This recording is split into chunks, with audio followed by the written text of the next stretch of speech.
CCN news एक पाऊल महाराष्ट्रासाठी।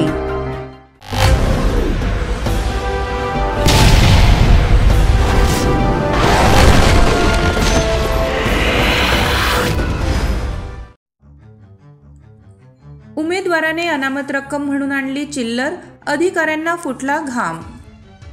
गल्लीत गोंधळ दिल्लीत मुजरा हा चित्रपट तुम्ही पाहिला असेलच। चित्रपटात नारायण म्हणजेच मकरंद अनासपुरे याने उमेदवारी अर्ज भरण्यासाठी चक्क चिल्लर स्वरूपात अनामत रक्कम भरली होती। चिल्लर मोजताना अधिकाऱ्यांना अक्षरशः घाम फुटला होता। असाच प्रकार बुलढाणा जिल्ह्यात घडलाय।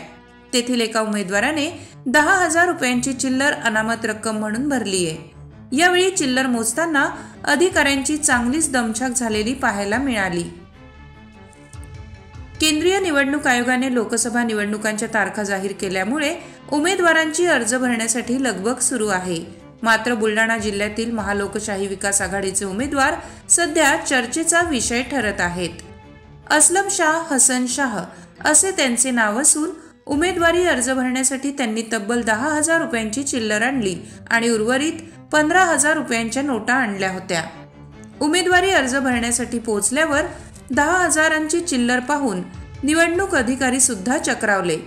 निवडणूक आयोगाने डिपॉझिट रक्कम संदर्भात कोणतेही नियम जाहीर केलेले नाहीत, त्यामुळे 10,000 रुपयांची चिल्लर घेणे अधिकाऱ्यांना बंधनकारक होते। 10,000ची चिल्लर महाराष्ट्रात एकूण 5 टप्प्यात मतदान होणार आहे।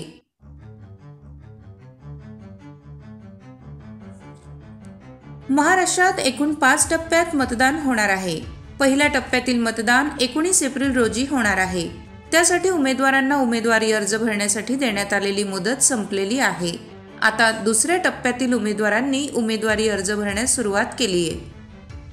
दुसऱ्या टप्प्यात 26 एप्रिल रोजी बुलढाणा, अकोला, अमरावती, वर्धा, यवतमाळ, वाशिम, हिंगोली, नांदेड, परभणी या 8 जिल्ह्यांमध्ये मतदान होणार आहे।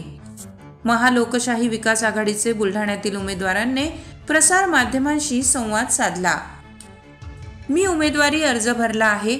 मी समाजासाठी काम करत आहे, त्यामुळे जनतेकडून वर्गणी घेऊन मी 10,000 रुपयांची चिल्लर निवडणूक आयोगाला दिली आहे। तसेच मी मुंबई, नागपूर येथे होणारी अधिवेशने आणि बुलढाण्यातील विविध आंदोलनात सहभाग नोंदवला आहे, असे असलम शाह हसन शाह यांनी सांगितले।